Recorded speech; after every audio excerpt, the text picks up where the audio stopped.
მოგესალმებით პირდაპირ ეთერშია სამედიცინო გადაცემა იმპულსის სტუდიაში თქვენთვის ირაკლი ფარულავა მუშაობს. დღეს გადაცემაში ნახავთ. რამდენად ეფექტურია ქირურგიული ოპერაცია ონკოლოგიური დაავადებების დროს?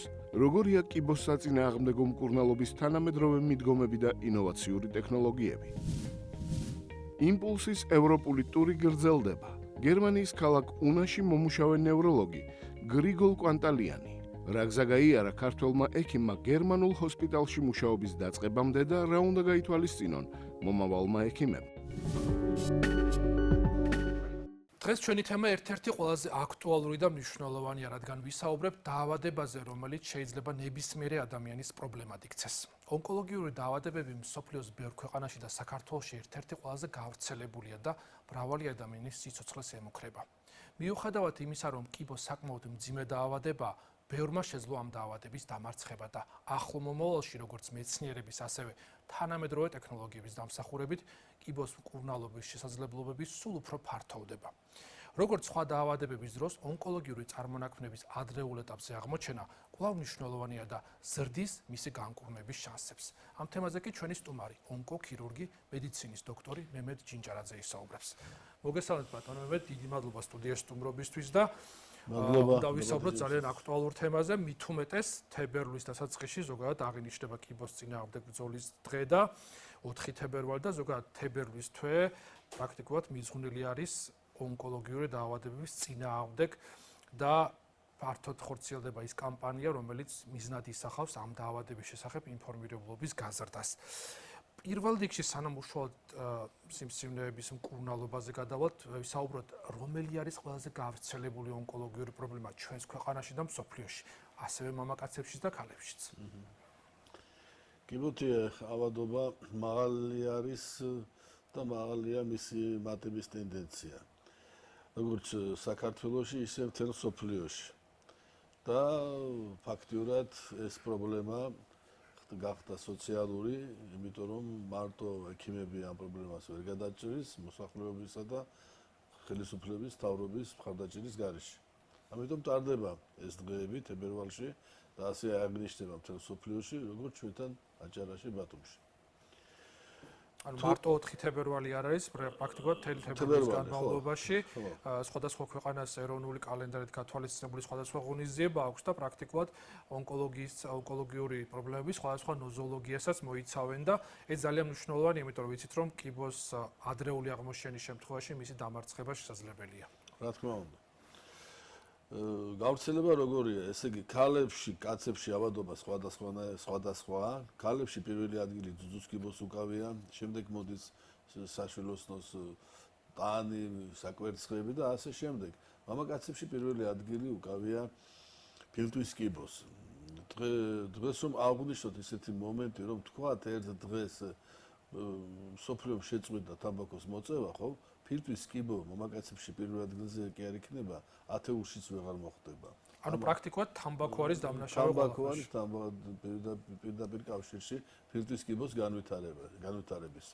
მაგალითად, მაგრამ ამ ბოლო პერიოდში ძალიან წინ მიიწევს როგორც პროსტატის კიბოთი ავადობა.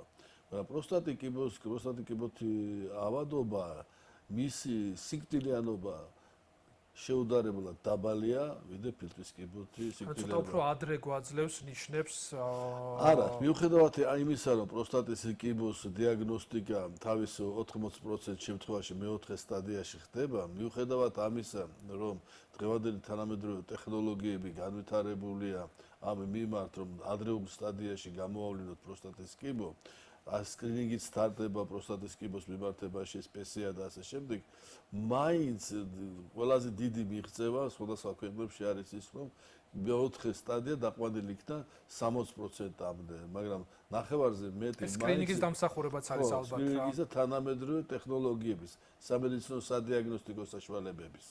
ემის საშუალებიდან გამოვლინება გაიზარდა და ამიტომ ასეთი მაღალი მატება პროსტატის კიბოს. მაგრამ პროსტატის კიბოს წინააღმდეგ ბრძოლის საშუალებები ისეთი კარგი პრეპარატები, ეს არის ტარგეტული პრეპარატები, ქიმიოპრეპარატები გამოვიდა, მიდგომები შეიცვალა, რომ სიკვდილიანობა დაბალია. აი ფილტვის კიბოთი ავადობის სიკვდილიანობა მაღალია. ავადობაც მაღალია და ფილტვის კიბოთი ფაქტიურად ერთი 5 წლის წინ მხოლოდ ქიმიოპრეპარატები იყო. ეხლა ავადობა მაგაც ფილტვის კიბოთი დიაგნოსტიკა მიუხედავად იმისა, რომ გაზრდილია გამოვლინების საშუალებები. აჭარაში მაგალითად ბათუმში ფილტვის კიბოს სკრინინგიც ჩატარდება, რომელიც ბევრ მსოფლიოს ქვეყანაში არ ტარდება. ბათუმის მერია აქვს გამოცხადებული, წელს ეს ტენდერი ჩვენ მოვიგეთ და ჩვენ ვატარებთ მაგას 50 წლიდან 70 ფილტვის კიბოს სკრინინგიც შესაძლებელია. ხო, ადრეული ფორმების გამოვლინება. ადრეული ფორმების ფილტვის კიბოს პირველ მეორე სტადიაში გამოვლინება, ეს არის შემთხვევითი აღმოჩენა, თორემ ესე კლინიკური გამოვლინება მაგათ არ აქვს და ამიტომ დიაგნოსტიკა აი როგორც პროსტატის კიბოს შემთხვევაში ისეთ სიგნალებს არ გვაძლევს, როგორც პროსტატ სპეციფიკური ანტიგენის მართალი გითხრათ პროსტატის კიბოს, მაგრამ აქ PSA ონკომარკერი PSA-ამ, რომელსაც 50-დან 70 ასაკში უფასოდ უტარდება საქართველოში მამაკაცებს, ამამ დიდი ნაბიჯები გადაგვადგია წინ. აი ფილტვის კიბოს შემთხვევაში გასაგებია, რომ პირველ მეორე სტადიაზე აღმოჩენა რთულია, ბუნებრივია და შესაბამისად თქვენ საუბრობთ იმაზეც, რომ სიკვდილიანობაც მაღალია, იმიტომ რომ ალბათ გვიან ხდება გამოვლენა. ამ შემთხვევაში როგორი არის მკურნალობა? გასაგებია, რომ დღეს ბევრი შეიცვალა მკურნალობის მიმართულებით, დაიხვეწა ტექნოლოგიები, ქიმიოთერაპია, დამიზნებითი თერაპია, ასე რომ ვთქვათ, ტარგეტული მიდგომა ონკოლოგიურ დაავადებების მკურნალობასთან მიმართებაში შეიცვალა. ეს ეხება ფიზიკურ მეთოდებსაც, ქიმიურსაც და ბიოლოგიურს და ასე შემდეგ. თუმცა მაინც აქტუალური რჩება ქირურგიული მიდგომა და ქირურგიის მეთოდებიც მნიშვნელოვნად შეიცვალა, ბუნებრივია მხარიაობა ტექნოლოგიას. აი როგორია დღეს ონკოლოგიური დაავადებების მკურნალობა ქირურგიული მეთოდებით და რამდენად მნიშვნელოვანია და აუცილებელი? მარტო ქირურგიულ მკურნალობას ერთ კონტექსტში ვერ განვიხილავთ. ონკოლოგია არის სამი ტიპის მკურნალობა ეს. ეს არის ქირურგია, რა თქმა უნდა, წამყვანი ადგილი უკავია, ქიმიოთერაპია და სხეული თერაპია. ესენი სამივე ძალიან მნიშვნელოვანია. ქიმიოთერაპია ეს ძველი დასახელება დარჩა, თორემ თვითონ ქიმიოთერაპია ერთიანებს ქიმიოთერაპიის გარდა ტარგეტულ თერაპიას, რომელიც თქვენ აღნიშნეთ, იმუნოთერაპიას, ჰორმონოთერაპიას და ისეთი პრეპარატები შემოვიდა ახალი ეს ტარგეტულია იმუნო-ჰორმონოთერაპიები, რომლებიც მე ძველ ონკოლოგს ძალიან ესე იგი სიამოვნებს ამ პრეპარატებთან მუშაობა და ძალიან შეიცვალა პაციენტის ბუნებრივია განკურნების, სიცოცხლის გახარჯების შანსები გაეზარდათ. იგივე თუ გინდა ფილტვის კიბოს. ფილტვის კიბოთი მკურნალობა პაციენტების ქიმიოთერაპიის ძალიან შეზღუდული საშუალებები იყო. და ეხლანდელი ტარგეტული თერაპია და ესეთ პრეპარატები, იმუნოთერაპია მოგვცა ამის საშუალება, მოკლედ გვირაბის ბოლოს შუქი გამოჩნდა. მე კი არ ვლაპარაკობ დავამარცხეთ და მოვიგეთ. რაც შეეხება ოპერაციებს, ოპერაცია რა არის? რით განსხვავდება? აი ჩვეულებრივი ქირურგიული ოპერაციისა რით განსხვავდება, თუნდაც ონკოლოგიური ონკოქირურგი ფიქრობს იქით, რომ როგორ ჩასვას ეს ამ სამ ტიპის მკურნალობაში. ესე იგი, ადრეულად პირველ რიგში ეს ოპერაცია გაკეთდეს. ქიმიოთერაპია, ან სხეული თერაპია, ოპერაციამდე მაგას მისი ტერმინი აქვს, ნეოადუვანტურ თერაპიას ვეძახით, ოპერაციულ ადუვანტურს. ეხლა არ დაგტვირთავ თქვენ ამ ჟარგონებით, გოდეშამ სიტყვის ამ ტერმინებით, მაგრამ ესე იგი ქირურგი, ონკოქირურგი ფიქრობს რაზე? ფიქრობს არა მარტო ასეპტიკაზე და ანტისეპტიკაზე, რომელიც იბრძვის ინფექციის წინააღმდეგ, ასევე აბლასტიკის და ანტიბლასტიკის წინააღმდეგ. რა არის ეს აბლასტიკა, ანტიბლასტიკა? ეს არის ისე ქირურგმა, ონკოქირურგმა როგორ ისე უნდა ჩაატაროს ოპერაცია, ჯამთელ ქსოვილების ფარგლებში, იქ უნდა დაიცვას წესები, რომ არ მოხდეს სიმსივნური უჯრედების გავრცელება. ანუ ნაკლები ზიანი მიადგეს იმ კონკრეტულ ორგანოს, რომ მის ფუნქციონირებას არ შეეშალოს ხელი და გარდა ამისა უნდა მოხდეს მაქსიმალურად ელიმინაცია სიმსივნური კერების და ის მეტასტაზური უბნების, რომელიც მერე შემდგომში განვითარების არა, მეტასტაზების გავრცელება რომ არ მოხდეს ოპერაციის მსვლელობაში. ეს არის, აი მაგალითად, რა მნიშვნელობა აქვს ნეოადუვანტურ ქიმიოთერაპიას. რატომ მაგალითად, კუჭის კიბოს დროს მესამე სტადიაში ჩვენ ეგრევე ოპერაციას ვაკეთებთ. ჩვენ ონკოქირურგებიც. ეხლა ერთ ბოლო 5 წლის განმავლობაში მიდგომა შეიცვალა. აუცილებლად მეორე, მესამე სტადიაში ოპერაციის წინ უტარებთ ქიმიოთერაპიას. რატომ კი არა, გააკეთე ოპერაცია, მერე ჩაატარე ქიმიოთერაპია. რა მნიშვნელობა, ხო? ხო შეიძლება ლეგიტიმური შეკითხვაა, ხო? აი ელემენტარულ მაგალითს გეტყვით, აი რატომ ამ მნიშვნელოვანი ოპერაციის წინა პერიოდში ჩატარდეს ქიმიოთერაპია. იქ ბევრი მიზეზია, რატომ უნდა ჩატარდეს. ერთ-ერთ მარტივს გეტყვით. სანამ ოპერაცია გაკეთებულა კუჭის არეში, ეპიგასტრიუმში, სანამ მთელი, ესე იგი, სიზარღვოვანი კომუნიკაცია ადგილზე არის. იქ ჰიპოგასტრიუმს, სადაც კუჭია განლაგებული, იმ მიდამოში პრეპარატების მიწოდება მაქსიმალურად ხდება. ოპერაციის შემდგომ მთელ ორგანიზმში ხდება პრეპარატის მიწოდება, მაგრამ სადაც იყო აუცილებელი შეიძლება იქ ვერ მივიდეს, ისე როგორც საჭიროა. ანუ შეიცვალა მიდგომა ამ შემთხვევაში. კომუნიკაციები არ არის. გაწყდა კომუნიკაცია ოპერაციის მსვლელობაში. ამიტომ ძალიან მნიშვნელოვანია ის ქიმიოთერაპია და მედიკამენტოზური მკურნალობა ჩატარდეს ოპერაციამდეც, ოპერაციის შემდეგაც და რა თქმა უნდა მოინახოს ადგილი სხიური თერაპიისათვის, თუ ის არის საჭირო. როგორ ღებულობთ გადაწყვეტილებას, რომ აუცილებელია ოპერაციის ჩატარება? თითქოს ერთი შეხედვით ძალიან ბევრი მეთოდი არის, ტარგეტულ მეთოდებზე საუბრობ, მაგრამ მაინც ხშირ შემთხვევაში დგება ოპერაციის აუცილებლობა. აი როგორ ღებულობთ ამ გადაწყვეტილებას და რა უბიძგებს ქირურგს იმისკენ, რომ აუცილებლად ჩაატაროს ოპერაცია და ეს მეთოდები, რომელიც მაღალტექნოლოგიურია, არაკონტაქტურია, ერთი შეხედვით ნაკლებად ტრამულია, მაინც არ არის საკმარისი ავთვისებიანი წარმონაქმნის გასაქრობად. საერთოდ ყველა ექიმისთვის, ყველა ექიმი მუშაობს თავისი პროტოკოლებით, საერთაშორისო ტერმინით გაიდლაინებით. ჩვენთვის გაიდლაინი და პროტოკოლი ძირითადი სახელმძღვანელოა. საქართველოს კანონმდებლობით დამტკიცებულია ჩვენი პროტოკოლი არის ESMO-ს პროტოკოლი, ეს არის ევროპის ონკოლოგთა ასოციაციის მიერ წარმოდგენილი პროტოკოლი, რომლის მეშვეობითაც ჩვენ ხელმძღვანელობთ. ჯერეთი პირველი ეტაპი არის სწორი და დიაგნოზის დასმა. დიაგნოზი მარტო იმით, რომ ის ავთვისებიანია, ეს არ აყოფნის. ოპერაციამდე, ონკოლოგიური ოპერაციები არის მხოლოდ გეგმიური.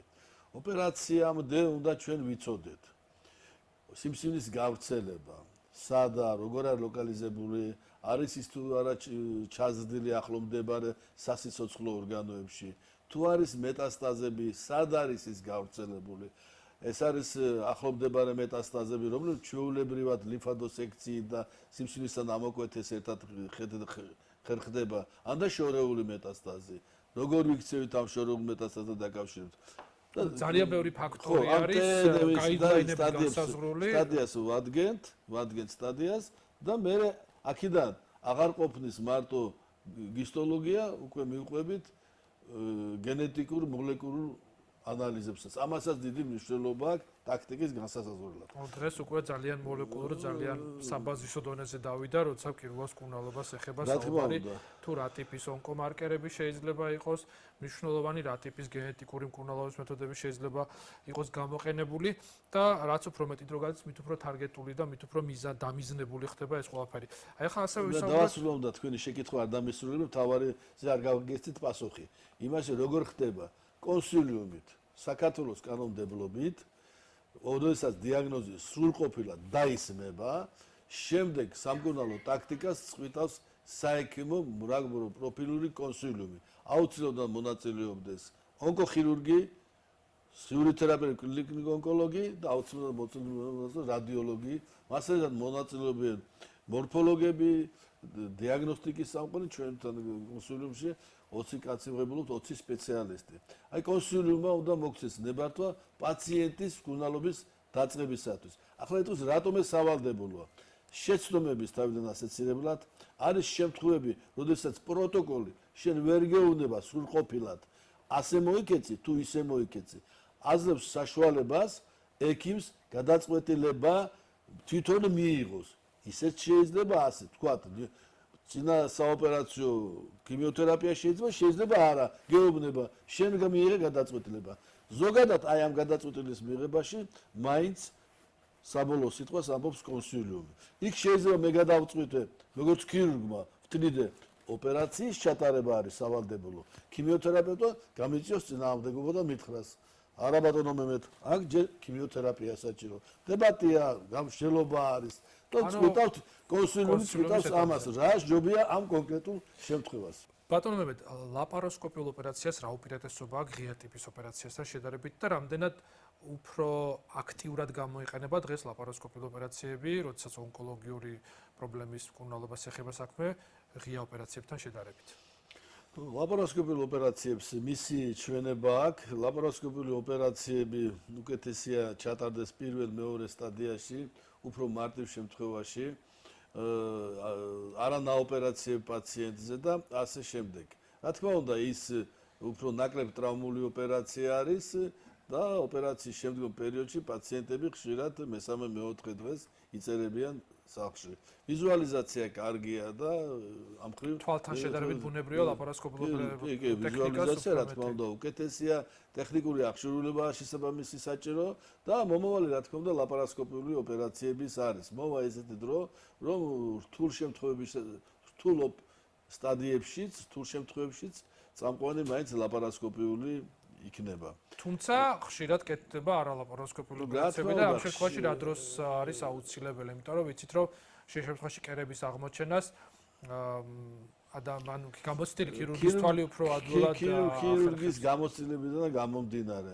ზოგიერთს ურჩევნია ლაპაროსკოპიურად აღნიშნული ოპერაცია ჩაატაროს, ზოგიერთს ურჩევნია ჩვენ ლაპარაკობთ შორწასულ შემთხვევებზე, რთულ შემთხვევებზე, სადაც მაგალითად ლაპაროსკოპიული ოპერაციებით გაკეთება არ არის საჭირო ამ ეტაპზე.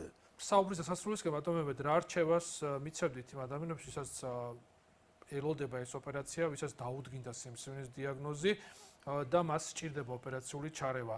როგორ უნდა მოემზადოს პაციენტი ამისთვის და ზოგადად როგორი არის ოპერაციის შემდგომი რეაბილიტაციის პერიოდი და რა არის გასათვალისწინებელი ოპერაციის შემდგომ? საქმე არის მარტივად რო და რატო ჩვენ ახლა ონკოხირურგიაზე ვლაპარაკობთ. ონკოხირურგიაში არის მთავარი მომენტი. ონკოხირურგია არ არის მაგალითად აპენდიციტი და არა თქვათ ქირურგიაზე რომ ვლაპარაკობ, გაგებით რომ შეიძლება ოპერაცია გააკეთო, შორეული შედეგი პაციენტმა იცხოვრა დაუშვათ 1 წელი. შეიძლება ოპერაცია არ გააკეთო და იცხოვრე კიდევ 1 წელი. მაშინ რა მნიშვნელობა აქვს ოპერაციის გაკეთებას? თავარია პაციენტმა უნდა იცოდეს რატომ კეთდება ოპერაცია. ჩვენ ვაკეთებთ ოპერაციებს, პალიატიურ ოპერაციებს, რომლებიც ჩვენ ვიცით რომ ის პაციენტი იცოცხლებს 6 თვეს, მეც ვერა. მაგრამ ამ ოპერაციით ჩვენ ვაცოცხლებთ 6 თვეს, მეც ვერა. და რო არ გავაკეთოთ, იცოცხლებს 1 თვეს. ამიტომ ზოგიერთ შემთხვევაში პაციენტები და პაციენტის ნათესავები ნეგატიურად უყურებენ. თუ 6 თვე უნდა ეცოცხლა, რატო გააკეთეთ ოპერაციები? ახლა მას ხომ ყველას ვერ აუხსნი ახლა პაციენტს ასეთ რაღაცას ხშირ შემთხვევაში ვერ ვეუბნებით. ჩვენ ხშირ შემთხვევაში ვმუშაობთ სიცოცხლის გახანგრძლივებაზე. თავარი რა უნდა ურჩიო პაციენტს? პაციენტს უნდა ურჩიო, რომ ის ენდოს თავის ექიმს. მის და აუცილებლად უნდა ჩაბარდეს სპეციალისტი. იმ სპეციალისტი, ვინც ეს საქმე იცის. და ის გარკვეული ნიუანსები თუ აინტერესებს და რა თქმა უნდა აინტერესებდეს, აუცილებლად ექიმი თვითონ აუხსნის. და ალბათ ყველაზე მნიშვნელოვანია, რომ იმისათვის რომ ეს არ დადგეს, ოპერაციის აუცილებლობა არ დადგეს, სხვა ონკოლოგიური მკურნალობის მეთოდების აუცილებლობა არ დადგეს, აუცილებელია პრევენცია, აუცილებელია დროული ვიზიტი ექიმთან, სკრინინგის იმ მეთოდების გამოყენება, რომელიც ჩვენს ქვეყანაში განსხვავებით მსოფლიოს ბევრი ქვეყნისგან ხელმისაწვდომია სრულიად უფასოდ და ძალიან უმტკივნეულოდ ყოველგვარი ინვაზიური პროცედურების გარეშე, შესაძლებელია სხვადასხვა სახის სიმსივნეების აღმოჩენა ადრეულ ეტაპზე. ადრეულ ეტაპზე ვიცით, რომ ქირურგიული ჩარევის აუცილებლობა არ დგება და ძალიან ადვილად შეიძლება ადრეულ ეტაპზე ონკოლოგიური დაავადებების მკურნალობა. კიდევ ერთი დავამატებ. პერსპექტივა უნდა დავინახოთ, პერსპექტივა.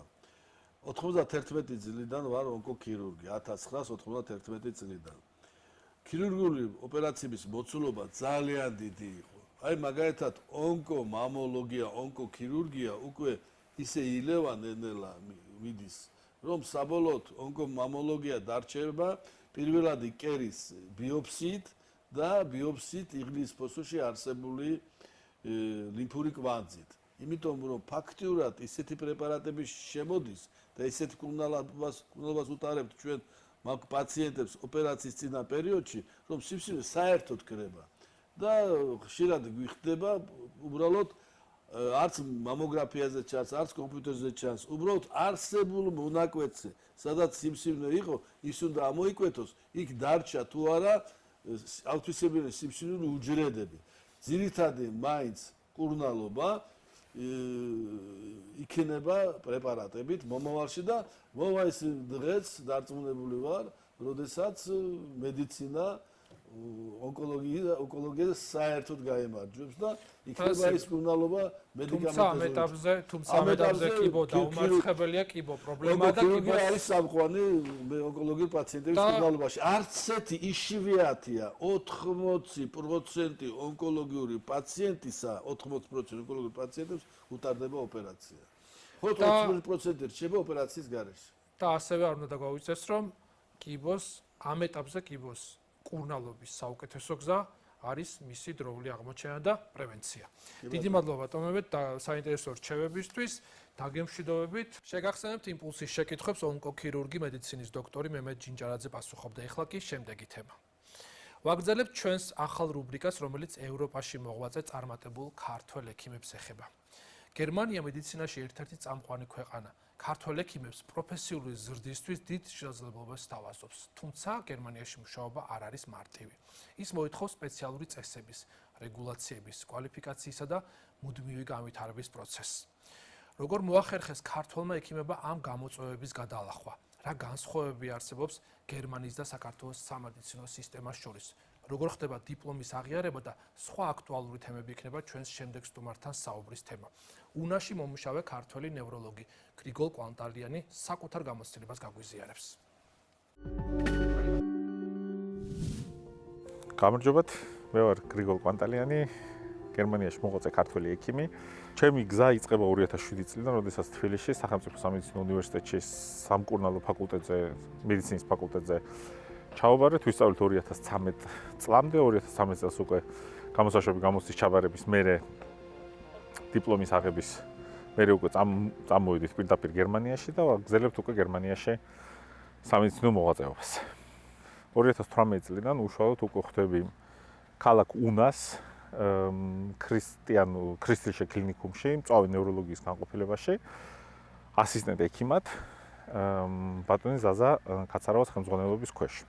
2018-დან 2021 წლის დასაწყისამდე ვაკეთებ ბატონ ზაზას ხელმძღვანელობის ქვეშ რეზიდენტურას, რომელიც საქართველოში იქნა სრულიად აღიარებული და საქართველოში ექიმ სპეციალისტის გამოცდის შემდეგ ბრუნდებით ისევ გერმანიაში 2021 წლის ზაფხულში. გავდივარ გერმანული ლიცენზიის გამოცდაზე, ვიღებთ გერმანულ ლიცენზიას და უკვე ვიწყებთ შემდგომ გერმანიაში გერმანული ექიმ სპეციალისტის კეთებას. ამ წუთას ვარ ჩემი ნევროლოგიური ექიმ სპეციალისტის სწავლის ეგრეთ წოდებული ფახარცის სწავლის მესამე წელზე და მემზადები საომავლო გეგმებისთვის. საქართველოში ექიმად მუშაობის შემდეგ შეუძლია თუ არა ქართველ ექიმს ემუშაოს გერმანიაში? სამწუხაროდ არა. იმიტომ რომ პირდაპირ ჩვენი დიპლომის აღიარება გერმანიის ჯანდაცვის სამინისტროს მიერ არ ხდება. დღეის მონაცემების მიხედვით საქართველოში დამთავრებული 12 სემესტრი 6 წელი რასაც ვსწავლობთ და გავდივართ, გერმანიაში აღიარდება მხოლოდ 9 სემესტრი. შესაბამისად, ქართველმა სტუდენტმა, რომელიც მხოლოდ უნივერსიტეტს ამთავრებს საქართველოში და მოდის გერმანიაში, ვალდებული ხდება, რომ მე-10 სემესტრიდან ეცადოს გერმანიაში სტუდენტობა გააგრძელოს და ორი სახელმწიფო გამოცდა კიდე დაამთავროს მე-10 სემესტრის ბოლოს და მე-12 სემესტრის ბოლოს. ამის ერთ-ერთი ძირეული პრობლემა არის კანონმდებლობის პრობლემა. განსხვავებით კანონმდებლობის პრობლემა, რადგან გერმანელი სტუდენტები და გერმანული სამედიცინო სისტემა სტუდენტებისთვის ესეა მოწყობილი, რომ ბოლო წელი, მე-11 და მე-12 წელი არის ეგრეთ წოდებული პრაქტიკული წელი, რომელიც სამოწყოფოში ატარებენ სტუდენტები სავალდებულო პრაქტიკუმებს და შემდგომ გადიან სახელმწიფო გამოცდის მესამე ნაწილს. ვინაიდან რადგანაც ჩვენ საქართველოს სტუდენტებს ამის შესაძლებლობა ჩვენი შტუდიუმიდან გამომდინარე არ აგვაქვს, შესაბამისად გერმანია გვედავება ზუსტად ამ 1 წლის არქონას, რის გამოც არ აღიარებს ჩვენს ესე რომ ვთქვათ დიპლომს სრულად გერმანიაში. მაშინ, როდესაც ეგვიპტემ ეს პრობლემა საკმაოდ კარგად გადაჭრა, დაამატა ზუსტად ეს პრაქტიკული წელი ბოლო 1 წელს თავისი სტუდენტობისას და გასცა ზოგადი ლიცენზიები ექიმებისთვის და არა ექიმ სპეციალისტის ლიცენზიები და გერმანია ამას პირდაპირ აღიარებს და შესაბამისად მხოლოდ ეგვიპტიდან ჩამოსულ სტუდენტებს უნივერსიტეტის დამთავრების მერე მხოლოდ გერმანულ აპრობაციის გამოცდაზე გასვლა უწევთ, ერთი გამოცდა.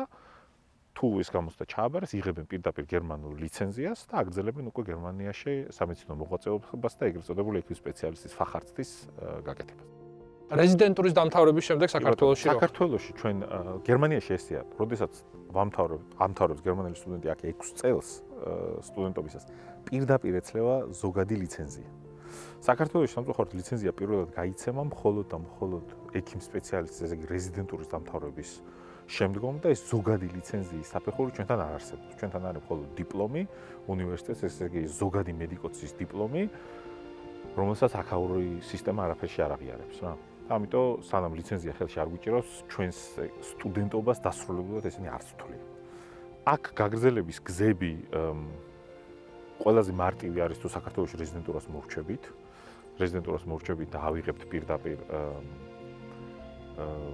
ქართულ სამედიცინო ექიმ სპეციალისტის ლიცენზიას. ამით შეგვიძლია გერმანიაში ჩამოსვლა, ეს უკვე აღიარდება, ესენი გვაძლევენ უფლებას მერე გავიდეთ გერმანული ზოგადი ლიცენზიის გამოცდაზე და არა ექიმ სპეციალისტის გამოცდაზე და ფაქტიურად ექიმ სპეციალისტს არ აღიარებენ ისევ და ვიწყებთ თავიდან მხოლოდ ფახარცდის კეთებას. კეთნის პროფუნგიზე გასვლის უფლება როცა გვენიჭება, საქართველოსთან ჩამოსული უნდა ვიყოთ უკვე ექიმ სპეციალისტები, ესე იგი საქართველოში უკვე ექიმ სპეციალისტის ლიცენზია უნდა გქონდეს. ანუ საქართველოში რეზიდენტურის დასრულების შემდეგ. საქართველოში რეზიდენტურა დასრულებული უნდა გქონდეს და შეუზღუდავი სამედიცინო საქმიანობის უფლება, რასაც ჩვენი ლიცენზია წყვეტავს, უნდა გქონდეს. ამის შემდგომ გერმანია აღიარებს უკვე ჩვენს სტუდენტობას დასრულებულად და არა ექიმ სპეციალობას, მხოლოდ სტუდენტობას და გვაძლევს უფლებას გავიდეთ ამ ზოგადი ლიცენზიის გამოცდაზე, ამ აპრობაციაზე. ვილაპარაკეთ ახლა აქამდე გერმანიაში ლიცენზიის აღების ორ გზაზე. ერთი იყო სტუდენტობაში გაგრძელება მე-10 სემესტრიდან, მეორე იყო უკვე საქართველოში ექიმ სპეციალისტის ჩამოსვლით და პირდაპირ აქაურ ლიცენზიაზე კეთის პროფუნგზე გასვლისა და მესამე გზა არსებობს, ეგრეთ წოდებული Gleichwertigkeitsprüfung, ეს არის ლიცენზიის მიღება აღიარების საფუძველზე. ამ აღიარების წარმატებით დასრულება რომ მოხდეს, უკვე საჭიროა საკმაოდ დიდი პრაქტიკული სამედიცინო პრაქტიკული გამოცდილება მუშაობის საქართველოში ექიმ სპეციალისტად. პირველ რიგში დავიწყოთ საკითხი იქიდან, რომ სამეცნიერო სამუშაო, ეგრეთ წოდებული სადოქტოროზე მუშაობა ბისთვის არ არის აუცილებელი ადამიანს კონდეს გერმანული აპრობაცია. შეუძლია სტუდენტობის დროსაც კი ჩაერთოს რამე სადოქტორო სამუშაო აიღოს, როდესაც ისწავლის სადოქტორო სამუშაოს ხელმძღვანელს, ეგრეთ წოდებულ დოქტორ ფატერს, შეუძლია ამაში მონაწილეობა მიიღოს და სადოქტორო ხარისხი გააკეთოს. ჩვენ შემთხვევაში აპრობაციის აღების მერეც ეს შესაძლებლობა არსებობს, თუ ადამიანს და თუ ექიმს ამის ინტერესი თვითონ გააჩნია და შეუძლია თავისუფლად მოძებნოს თემა, მოძებნოს ხელმძღვანელი, ან მოძებნოს ჩვენ ხელმძღვანელი, რომელიც თემას აურჩევს და გააგრძელონ ამ სადოქტორო სამუშაოზე მუშაობა. სადოქტორო სამუშაოსთვის აუცილებელი პირობა არის ის, რომ დოქტორანტი აუცილებლად უნდა იყოს უნივერსიტეტში გაფორმებული და უნდა ყავდეს ხელმძღვანელი, რომელსაც სადოქტოროს წერის უფლება აქვს და უნივერსიტეტში ჰაბილიტირებული არის. ჩვენთან კრისლიშეს კლინიკუმში ბატონ ზაზასთან ამის შესაძლებლობა გვაქვს. ამ წუთას ჩვენ მე ბატონ ზაზასთან ერთად პატარა სადოქტორო თემაზე ვმუშაობთ, რომელსაც ატარებს ბრიუსელის საუნივერსიტეტო კლინიკა, რომელიც ეხება შაკიკიანი და კლასტერის თავისტკივილის პაციენტებში ეგრეთ წოდებული ტრიპტანების მედიკამენტების გამოყენების წარმატებას და ამ ჯგუფების დაყოფას პაციენტებთან, ვისთან მოქმედებს ეს ტრიპტანები, ვისთან არ მოქმედებს, ვისთან მოქმედებდა და ეხლა აღარ მოქმედებს და შველით თუ არა მწვავე შაკიკის შეტევების და მწვავე კლასტერული კოპშნის თავისტკივილების პერიოდში. არა ეტაპზე ხართ ეხლა და როდის ფიქრობთ უკვე? კვლევა ახალი დაწყებული გვაქვს. სანამ უშუალოდ კვლევაში ჩავერთებოდით, აუცილებელი იყო ეთიკის კომისიის უფლება, რომ ჩვენ ამაზე მუშაობა დაგვეწყო. ეს უფლება სულ რაღაც ერთი თვის წინ გაიცა და ჯერ ესე რომ ვთქვათ, სულ დასაწყისში ვართ ამ თემის. თვითონ საბუთების აღიარების პროცესი არის ძალიან დიდ ბიუროკრატიასთან დაკავშირებული, რომელიც თან მოითხოვს ძალიან ბევრ დროს. შეიძლება დაახლოებით წელიწად ნახევარზეც გაიწევოს ეს ყველაფერი. ჩემი პირადი გამოცდილება იყო თავიდან, როდესაც სულ ახალი ჩამოსულები ვცდილობდით ამ გზის გაყოლას და ახალი გზის მოძებნას, როგორ შეიძლება და ამ მიზნამდე მიგვეღწია, ამ ძებნაში დაახლოებით 5 წელიწადი კი შევალია. მაგრამ დღესდღეობით სიტუაცია საკმაოდ შეცვლილია. იმ გაგებით, რომ არსებობენ სპეციალური სამონტყოფოებთან მომუშავე სპეციალური ფირმები, რომლებიც პასუხისმგებლები არიან და იღებენ ამ ბიუროკრატიული ნაწილის თავის თავზე აღებით და უშუალოდ პერსონალს, ადამიანს, ვისაც უნდა გერმანიაში ჩამოსვლა, არა მარტო საქართველოსთან, არამედ ნებისმიერ მსოფლიოს სხვა კუთხიდან, ამ ფირმებთან დაკავშირებით ბიუროკრატიულ ნაწილს აშორებენ და პირდაპირ გამზადებულ სამედიცინო სამუშაო ადგილს თავაზობენ. ენობრივი ბარიერი, საკმაოდ დიდი ბარიერი არის უცხოელი ექიმისთვის, როდესაც უნდა გერმანიაში მოღვაწეობა. მინიმუმ საჭირო არის B2-ის ენის სერტიფიკატის ქონა, რომ უშუალოდ დაიშვას პიროვნება გამოცდაზე, ამ აპრობაციის გამოცდაზე, რასაც ვსაუბრობთ. მაგრამ ზოგიერთი მიწა, ზოგიერთი ლანდი გერმანიაში B2-ს არ კმაყოფილდება და ჭირდება C1. მაგალითად, თუ ჩვენ ნამდვილად გვინდა 100% დარწმუნებული ვიყოთ, რომ ჩვენ ენის სერტიფიკატის გამო ჩვენ საბუთებს არ დაიწუნებენ, მაშინ C1 სერტიფიკატი ყველას უნდა გქონდეს უკვე საქართველოშივე ჩაბარებული და გამზადებული. ამით ჩვენი გადაცემა დასასრულს მივახო და მე ჯანმრთელობას გისურვებ და მომავალ შეხვედრამდე გემშვიდობებით.